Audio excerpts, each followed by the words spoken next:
So when you constrain the cash, you bring creativity, you bring resourcefulness, you bring, so you take away resources, you bring resourcefulness. And yeah, and that's the stuff that having worked in China, been in other places around the world where they don't have enough resources, and have seen like what they can do with so little is so inspiring. That stayed with me as we go to companies. I see it everywhere. Welcome to the Profit Answer Man podcast. We believe the purpose of business is to make lots of money. We'll show you how to scale and grow your profit and cash flow, all while working less. We're a big fan of the ELF model: easy, lucrative, and fun. If you're the backbone of America, you deserve to be well rewarded for that. Listen in to see how other business owners are doing it and how to maximize your profit and cash flow.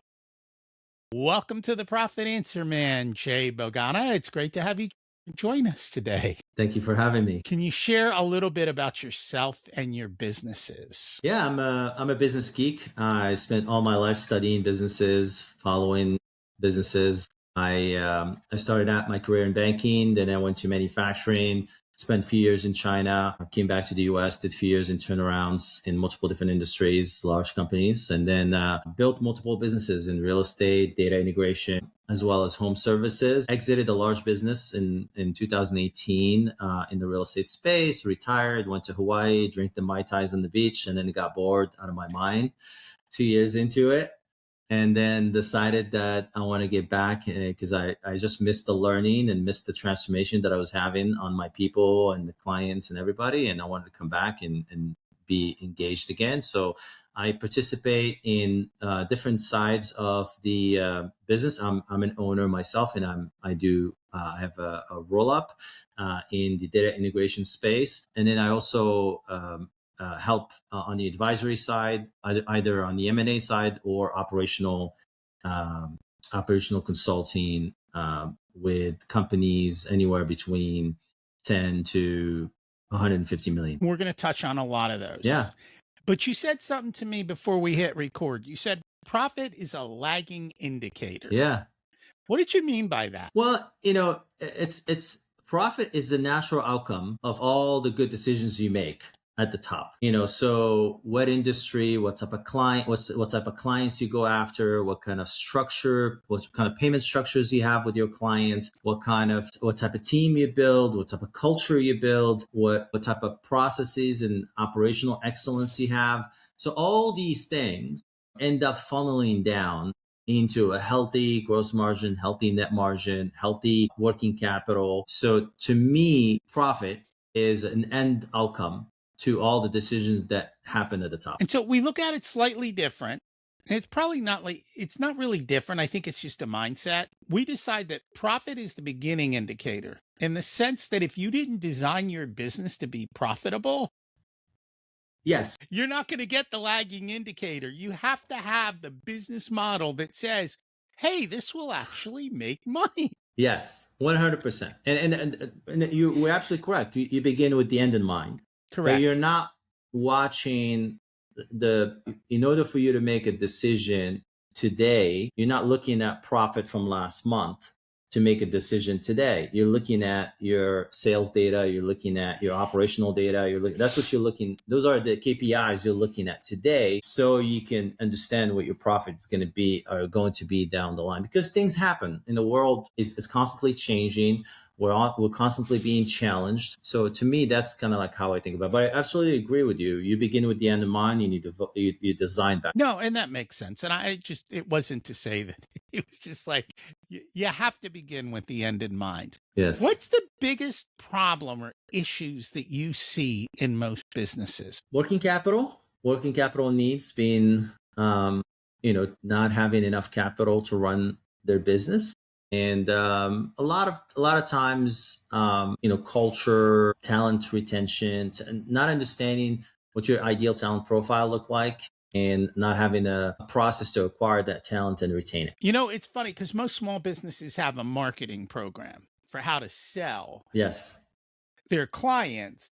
but they don't have one for how to sell or how to acquire their workers and 100%. to build out that system to be able to do that from a talent acquisition standpoint. But you also said something important. You said you have to know who that ideal person is, correct? Correct. 100%. What did you mean by that? Well, not everybody's going to be successful within your organization, and not everybody's going to deliver the performance that you're seeking, within your organization. So most companies, the way they act in a passive way, where they have a position, they design the description, they put it out there, they get x number of talent, X number of people, they interview, they filter through some kind of filter, they pick a few people, they interview, we say, okay, we looked at five, we pick one. And then so it's always like reactive. It's not designed, with the end in mind, like we talked about. And so for me, if you're in a certain industry and there's a certain level of talent within a certain position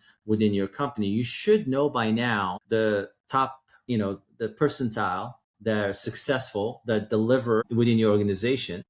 Obviously, I'm assuming that you have the measurements, you have the data, that you have KPIs that at each role, what people are delivering. So you have to have the data, and then you have to understand who are the top performers, and then you have to create a profile, what's common, among that profile, and then you create a DNA, if you will, for that ideal talent profile for that position. And then you go back in the reverse, just like a scout from a sport team. They know how many inches the arms have to be and the fingers and this and that, and the dads and the mom, and and they make their best guess on what that profile is going to look like to increase the probability of success within their organization. And then you go out and you create a funnel to attract that talent, to convert them, to get them to join you. And then eventually, when you find out that they are the right person, then you have to have a program to make sure to retain them. And most organizations don't have that. No, they don't. How far in advance do you start scouting of when you need somebody? How far in advance? You're always scouting. You're always recruiting. Always be closing. Always be recruiting. I don't think most businesses are proactive with that. Correct. They wait till the opportunity comes, and then they're like, I can't find anyone. Yes. And I think I've heard it said a few times now, good people aren't looking for jobs. They already have one for the most part. Yes. And if you're not scouting, somebody else is, and is going to get them before you do. Exactly. And we all know that when you see like real talent, it's just, you could tell. When you see it, you could tell the difference. The gap between the top talent and the median is just so big. And so you're constantly looking for those outliers. You're constantly trying to produce those outliers. And that's that's upstream of profit. Is money the motivating driver for most of those people? None. Money is never the driver. So there's a really good book called Drive by Daniel Pink. A great study that essentially there are three drivers. There's mastery, which is the desire to learn, grow, and evolve. It's a DNA thing. We just need to evolve. We need to develop. There's autonomy, the desire to have your own freedom to do what you do best. And then there's purpose and a higher goal. You need to think that what you do matters above what just you. So most companies do not. Now, sometimes they may have the growth piece where they're teaching the people and so forth, but a lot of times it's not continuous and it's not plain. Most companies understand the autonomy concept. Sometimes they give too much autonomy too early. They don't know the timing, the sequencing of autonomy. And so the autonomy has a sequencing to it. And then most companies do not articulate their purpose. And I'm not talking about putting a mission statement on the wall. I'm talking about on the daily, what is the reason to exist for this business in the world? How does this business make the world a better place? And continuously connecting the dots for the employee to the little girl in the playground or to the little boy in this, and showcasing how what they do affects real people in the real world, and how does it make the world a better place? No, I like that. You talked about there's a sequence to autonomy. Yeah. What is that? Well, it depends on the role, but right now you hear about AI and you hear about training, you hear the concept of training, and you hear, so when you build a model, you spend a lot of time, you spend a lot of compute upfront in training. So the GPUs, the data centers that do only training are very high compute GPUs. And then once you do the training, then after that you do the inference, which is asking for the information. So those require less energy and less chips. So same thing with people. When you bring people in, there's a lot of like training up front. They have to understand the role, they have to understand the culture, they have to understand how we do things. Even though if they have experience somewhere else and so forth, you still need to bring into how we do things, who are our customers, and so forth. At that moment, there's a little bit less autonomy, because we need to give you data, we need to train you, and also we need some accountability to make sure that the training has been absorbed, and then that you understand how we do things, and we have to watch what you do, and so forth. So there's a little bit less autonomy, and the goal is that autonomy is earned over time, and then to a point where you have full autonomy. And that's our goal. My goal is to give you full autonomy so you can run your own, your self-learning, you're developing, you're so forth. We created an environment for you to have autonomy, mastery, and purpose. And so to me, there's a sequence into that. Most companies have that sequencing off. They do. I find they hire them, they give them autonomy and say, go figure out how to learn here. And I assume you know what you're doing, because Yes, that's what we hired you. And that's what we're paying you. And go then do it. And when there's a problem, then they come and they want to take away some of that autonomy to watch them to do it. And so that's where it creates mistrust. It creates this nonsense. So there's sequencing to autonomy, but yes. I always say trust but verify. Wanna- So you talked a little bit about data, and you have a data integration company. I think this is one of the biggest things I find with practically every company is the data's in disparate systems. Nobody knows how to bring it together, and no one knows how to tie it together. So for example, a lot of what we do comes out of the accounting system, but the accounting system is very much a lagging indicator. As a matter of fact, I was on a call with a client this morning. I'm like, this is your first indicator. Yes. Like, this is where the truth lives, not for this moment, for the next 60 to 90 days. You tell me what that's saying 60 to 90 days out, and I'll tell you what the profit's going to be, 180 days by the time we get the results. And then, so that was their leading indicator. Then the second indicator is kind of the current time indicator. And then the third indicator was the lagging, which was the data coming out of the accounting system that said everything we built actually did work and we did get the cash. But they're all three different systems. Yep. And if you don't build, I say you have to build dashboards. You might have to pull data from three. Maybe you can figure out how to integrate them. I think a lot of times, though, when they pick software, they don't think about what do I need it to do and how do I need it to serve me. Instead of, they become a slave to whatever software they end up with. And a lot of times when you buy the all-in-one packages, I know the accounting is usually never good. And so it's just a matter of what data lives where and how do we pull it together. How have you been able to tackle that? Yeah, there's always pain. You know what I mean? So the way I think of it is kind of like someone has a bullet somewhere. They're bleeding and they're blind at the same time. So for me, or they're in the dark. For me, the first thing I want to do is turn on the lights and find out, where am I injured? Where am I bleeding? And how am I bleeding? What's going on? Why am I bleeding? So there's pain. There's pain maybe in we're spending a lot of money on marketing, but we're not profitable on these clients. We're spending money on goods and on products, but we don't understand our inventory mix, and we don't know which product category is profitable and which one is not. We don't know. You can go into we know our numbers in aggregate, we know our numbers in averages, but we don't really know our numbers. So if we ask me what my churn rate on this type of clients, or my churn rate on this category of products, or what my acquisition cost on this, or what's my lifetime value on that, I have no idea. When you look at companies and you pull the data out, what % of what they do is unprofitable? A lot. What's a A lot? lot. 30, 40, 50, 60? It's probably 50%. So half of what they do is unprofitable. Yes. And they don't So know the which half, average, which, they don't know which half, but the average company could do half the work yes. and make the same, if not more money. Yeah. If they could see it, if they could figure it out. Yes. And all they need is So visibility. turning on the lights and Yes. figuring it out is probably the smartest thing you can do. Yep, exactly. So and it gives you visibility on so it's interesting. It sits in the middle. The data visibility sits in the middle. And it gives you the ability to change, because most people have workflows. Most companies have processes, the way we do things. They have these workflows. They may be written or not written. They may be designed with intentionality or without any intention, just as an evolution over a period of time. So, but without data, you're not going to know the results of your workflows, and you have no idea what's going on inside of those workflows. So, and then without the data, you cannot provide accountability.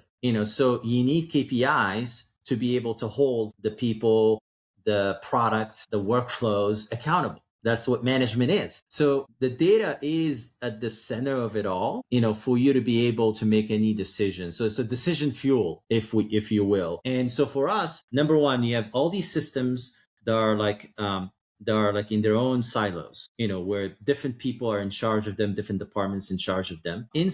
No one knows what's inside those systems except the people in that thing. And a lot of times there's turnover. So when someone is taking over a legacy system, and it's a mess, and they just blame it on the last person, and it's just, no one wants to go through the hard work of cleaning it up. So you have a system, we have multiple systems that have dirty data that don't talk to each other. And then whenever we want to be able to have any type of visibility, we ask somebody to pull spreadsheets from different systems and do a pivot table and give us a report. And that's how we manage. That's how the average company manages. Or, God forbid, they just use the existing system report, and then they essentially evolve their process to just work with what they got. And then, so what we do, essentially, we understand the pain. We know the pain, there are multiple pains, but we pick on the pain, and we get them to give us, 90 days to show what clean data looks like. And so we'll clean the systems, we'll integrate them into a large data lake, and then we'll give them what their true KPIs are. And then that's where the work starts. That's not where we end, but that's where we start. No, that makes a lot of sense. And that's kind of what we do for our clients, is help them see the first leading indicators along with the mid indicators, and then finally the lagging indicators, which are the accounting results. And then how does that all compare against what we said we were going to do? Because everyone needs a scoreboard. And I'm amazed at how many people play the game of business and don't know the score. And then you wonder why there's no money in the bank, because you didn't bother to pay attention to it. Why are so many business owners resistant to this? It's adaptation. When you're starting the business, survival. So you adapt to that dynamic of survival. And then at some point, you find yourself growing and a little bit profitable, and then you feel confidence. And then you have this belief that what your workflows are working because you've survived, you lived. A lot of people are not here. A lot of people died. You're here. You're still here. And then you have that survival bias, if you will. And then now you've developed this organization that's, profitable, decent. It's profitable, but it's had evolved organically the way it is. And it's working. It's kind of like one of those, kind of gets, what if it's working, why mess with it? And then so you have this, kind of confidence, arrogance, whatever it is that entrepreneurs tend to get. And it becomes very hard for them to change, to say, okay, well, we need to rebuild, it becomes very hard for them to go from being a pirate to become a Navy. It becomes very hard for them to go back and revisit the foundation of the business. It's too painful. I just made it over here. It was so painful over there. You're trying to take me over there. I don't want to go back over there. I would, I like it here. So that's usually what happened. It becomes very hard to change. And this is why I always like going to begin with the end in mind. Yeah. Because if you build the systems out and you think about the end game, or, I think most business owners at a certain point know where they want to go. So someone might say, hey, my goal is to scale, bring in multiple locations, or my goal is, hey, I'm just going to serve this niche and this is my upper limit because this is what I can handle within the business myself. And that's Right. fine. When you know that, then you can build those systems, those data, and everything else for that. Yes. And I think it's a lot easier than it sounds if you know what you're doing. 100%. And but there's also a caveat there when you said those two scenarios where someone picked a niche and said, okay, this is where I want to be, or the other person that says I'm going to scale to this size. That essentially assumes that the world stays the same, and the world never stays the same. So sometimes you have to, like, yeah, you picked your niche and that was a perfect niche 10 years ago, but right now, that niche is shrinking, or you have bigger competitors, or whatever. The economics, the unit economics have changed, and you have to adapt. So you have to build, the reason why you have to build systems is these systems create resilience in your business, where in time, if you decide to pivot out of that concentration that you created for yourself with that niche, or out of that a decision you create for yourself to build 100 units, those systems will give you the flexibility to pivot, and it will give you indicators to know when to pivot, or to know when to change the decision. I have found that change for a lot of business owners comes fast and hard. Yeah. It's like a sucker punch. Yes. That you just didn't, like, I think the freight train was coming, but they thought it was the light at the end of the tunnel. I don't know. Well, yes, correct. Because again, the lights are off. The lights are off. So if someone comes at you and hits you with the bat in your head, there's nowhere for you to see it. The lights are off. You're not seeing anything. So that's why it's important to see the data as early as you can, so you develop the pattern recognition. And so when you see these spikes in certain things, you can say, hey, let me double click on that. Let me call around and find if the other guys in my space are having the same thing. Let me call my suppliers and find out what's going on. And I can pivot before I get hit, in the head or get hit by a freight train. And those are where the power of good questions comes in. Because for a lot of our clients, that's what, I'll hear them say, well, our salespeople are telling us this. Yes. And I'm like, and they're having a tough time, but the guy across the street, he's really good. So he's getting all the business. I'm like, so it's not the economy. Yes. If the guy across the street's getting business, what are your sales reps not doing? Or what's going on in the way you're presenting yourself, the marketing, the niche, whatever it could be. Yes.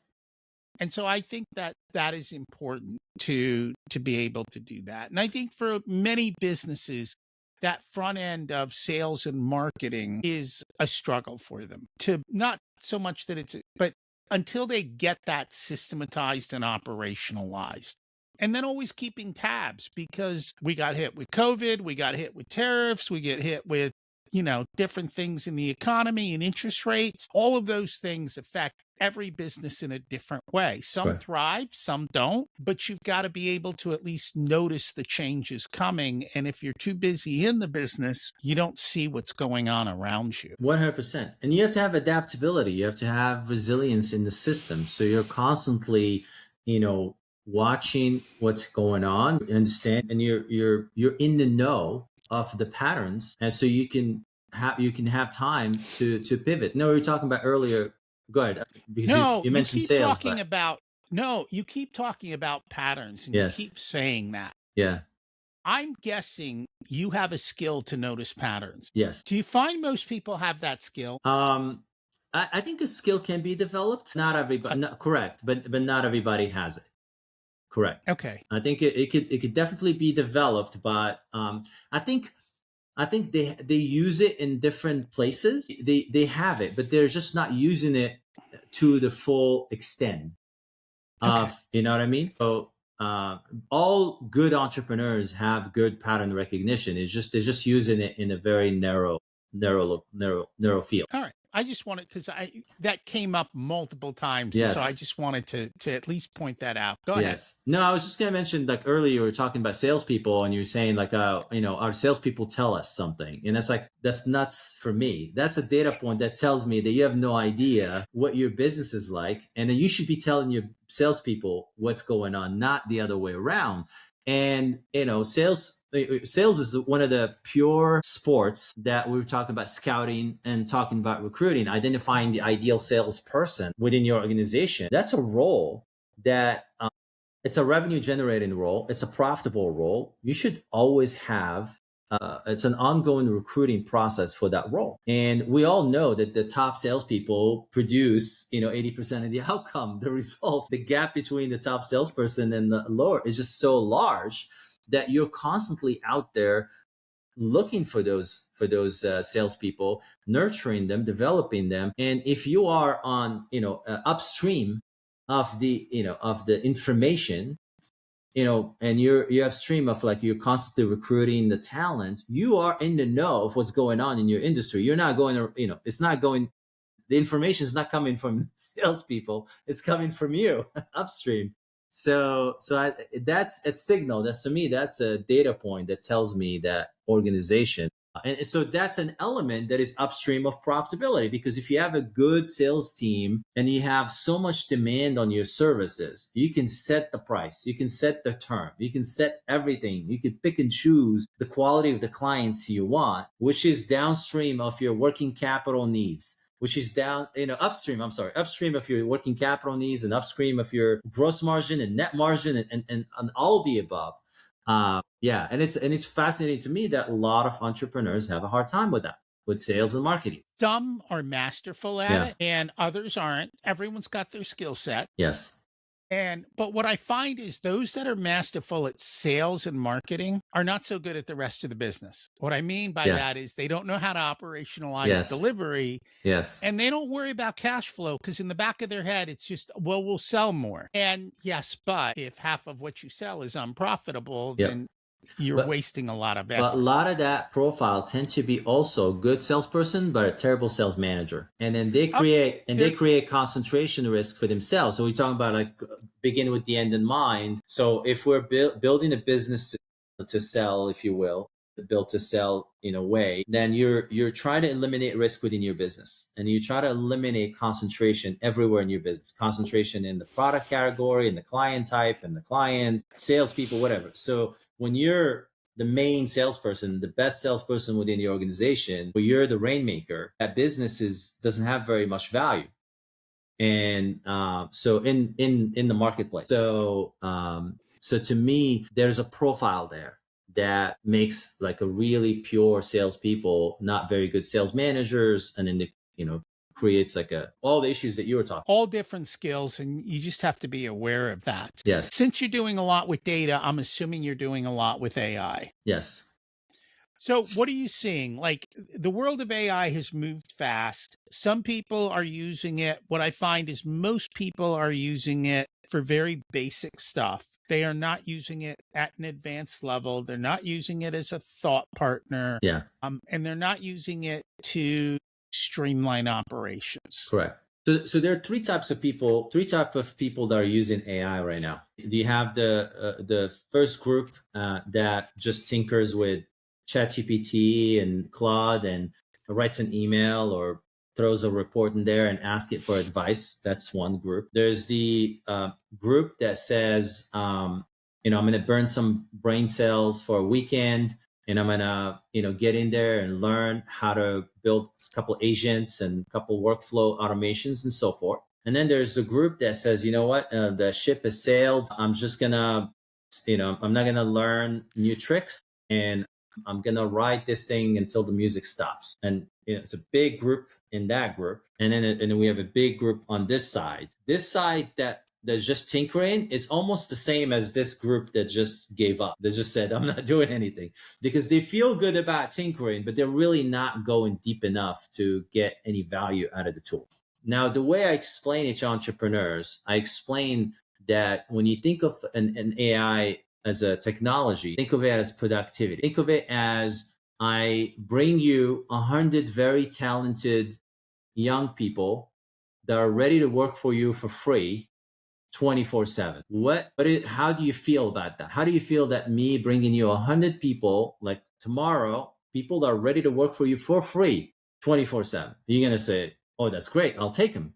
But then the next thing you're going to say, oh my God, I need to get a process together. I need to, get them trained. I need to, create give them access to data. I need to create accountability. I need supervision. I need so I don't have any any assets. Okay, where are the SOPs? They're nowhere to be found. Where are the workflows? Where's the data? Is a mess. So you can't really. I can give you productivity. You can't do anything with it. And so that's what's happening with AI right now. So you have these bottlenecks everywhere. If your readers have read the book, The Goal, you know that there are systems in every business, and every system has multiple locations. Yeah, with Goldrat.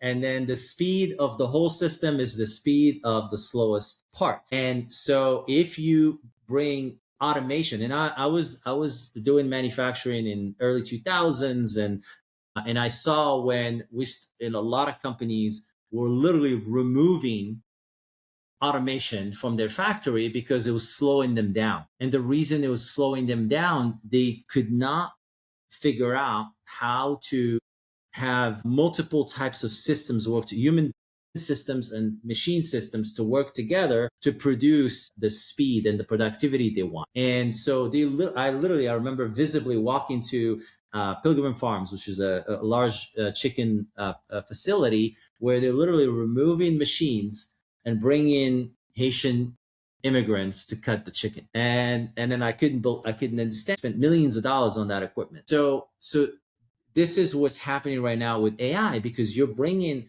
something that's going to speed up one process, and it's going to create massive bottleneck in the next process. And all companies have bottlenecks everywhere. And the biggest bottleneck is usually it's in the data side, or it's in the accountability, or in the management side, or in the business owner himself. That there is. And it's understanding what your bottleneck is, and then having the courage to go open it up and fix it. Yes. And remove it. And that's massive. And what I say for AI is going to massively speed up whatever you have. Yes. So if you have chaos, you will have more chaos. And if you have good systems and processes, they will work faster. Yes.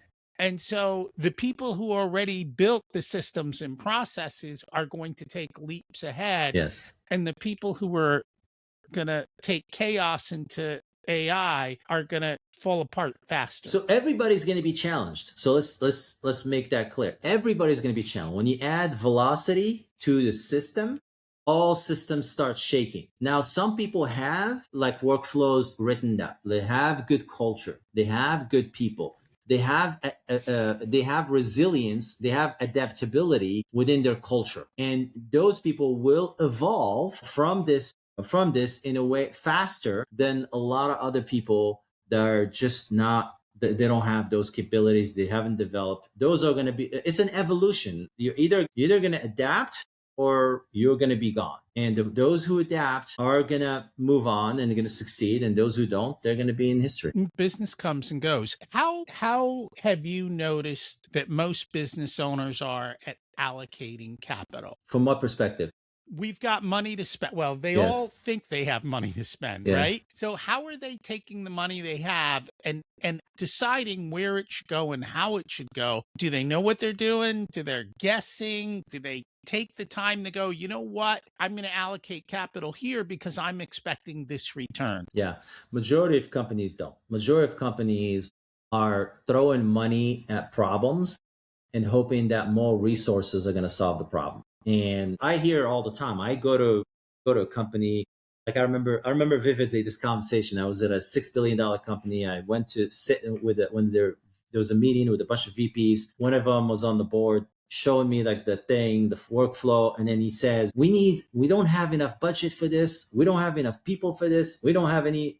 So I kept saying, okay, you're asking for resources, but I still don't understand what the problem is. I still don't, we still haven't clarified what is the problem, what is the true root cause of the problem. So he hasn't gone deep enough to understand root cause. And then immediately the quick answer was, we need more money, more people, more resources, more technology. And then it's all money at the end. People with technology are money as well.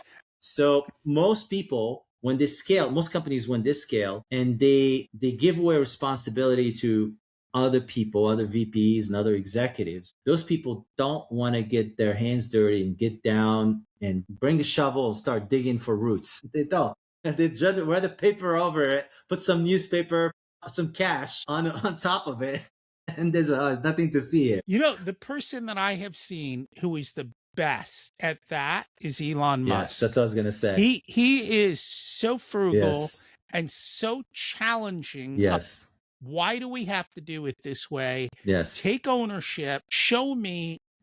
And he doesn't listen to people who say no. yes, He just says, well, let's find out if we can break it. And he says, if I'm not breaking at least 10 to 20% of my decisions, I didn't go far enough. yes. And that's an amazing amount of courage to do that. But he's also like, look, I made a mistake. Now let's fix it. Correct. It's not, he doesn't hold on to it emotionally. So one thing which is he calls bottlenecks, he calls them limiting factors, and you'll start hearing him say the limiting factor in this is this, and so he'll go to the limiting factor and he will go himself. That's the thing. He said, my job as the CEO is just to go find the limiting factor and solve it, and then bring the resource, whatever you need to do to solve it. And the other thing that I remember one of his CEOs, I think it was a SpaceX CEO, talked about that he constrained them on budget. So he only gives them like 3 months worth of runway, even though the capital exists. They just raised capital. He's like, no, figure it out. So when you constrain the cash, you bring creativity, you bring resourcefulness, you bring, so you take away resources, you bring resourcefulness. And that's the stuff that I, having worked in China, been in other places around the world where they don't have enough resources, and I've seen like what they can do with so little is so inspiring. That stayed with me as we go to companies. I see it everywhere. It's funny. The book Profit First is right behind me. Everyone thinks that book is about bank accounts and moving money. It's not. It's truly about constraining resources. Yeah. And it's forcing you to figure out how to do more with less, whether it's less time or less money. Yes. And when you constrain the situation, it is amazing how much gets done at the last minute. So that constraint, what the constraint does, it creates a forcing mechanism to make long-term decisions as opposed to short-term decisions. Because when you have the cash and you have a pain, you almost have this like urgency to remove the pain. And, the quickest way, the easiest way to remove the pain is to throw resources at it. Throw another body, throw some cash, throw another piece of software at it. That should solve it. And so essentially these are all, and I tell my kids, these are 1 marshmallow, 2 marshmallow decisions. So are you taking the easy path or the right path? And we do that. Like we do that in our businesses all the time. And then it gets worse when you have multiple layers of management, and then the pain tolerance is way less as you move away from the founder. I mean, usually founders have gone through the pain and they've lived it, but then as you notice it a lot when the founder has removed himself from the business or stopped paying attention, stop getting involved in the details, you start noticing things decaying slowly and things getting loose and things getting less profitable and the margin gets eaten up. And those are all 1 marshmallow, 2 marshmallow decisions. They are 1% at a time. And that's why you have to notice trends and patterns. Yes. Because you will see those little patterns over time make massive shifts. And listen, remember, like, I don't know if you ever like walking the factory. One of the ways you manage, manufacturing. And I don't know if you ever read Sam Walton's book. He'll take his plane and he'll fly over the store and you count how many cars in the parking lot. That's pattern recognition. Sam will go into his competitor's store and measure how wide their aisle is. He spent more time in his competitor's stores than he did in his own. And he spent it on the ground. Like literally, what do they know that I don't? Yes. And there was a requirement by his people to go spend 2 hours a day at a competitor's stores. And I mean, we sell products to Walmart, and I remember that. And I mean, they were very cultural. That's part of their culture. They work on Saturday morning. The famous sales meeting on Saturday morning.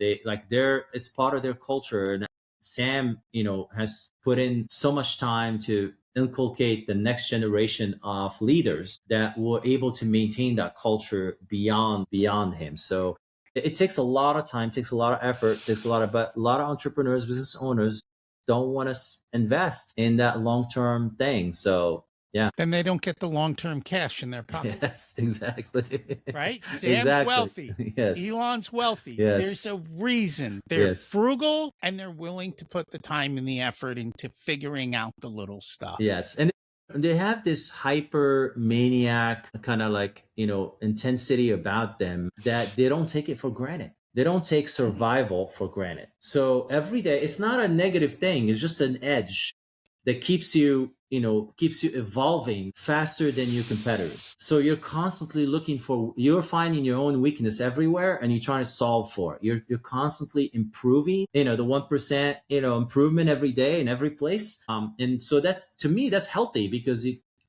keeps the whole,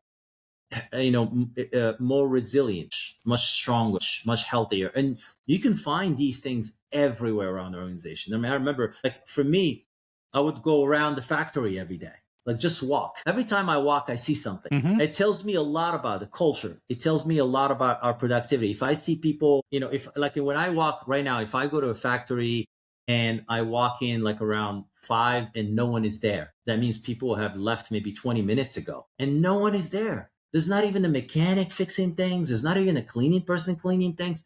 That tells me that this is a clock in, clock out operation. There's a lot of culture work that needs to happen here for us to get to a place. I need the place to be dynamic. I need to feel the energy. I need to feel the pride. I need to feel like, when I walk into a location, and it can be done. It doesn't take a lot. I mean, it like I've done it in 90 days in organizations with like, thousands of people. It could be done. It's hard. It's not easy. It's hard, but it can be done. It's very interesting. This is kind of like the element of pattern recognition that a lot of times business owners give up for convenience or for comfort or for trying to be passive or try to be a lifestyle business. Yeah. I mean, lifestyle businesses decay very, very quickly. No, I get it. If people would like to learn more about you and your services, how do they find out more about you? Yeah, I'm very easy to find. My name is very unique, Jay Bourgana, on all the social, on LinkedIn, or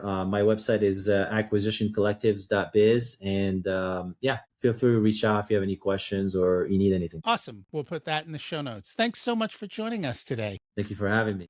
Thanks for listening to this unedited video of the Profit Answer Man podcast. If you'd like to catch the full episode and learn more about what we do, check us out at profitcomesfirst.com.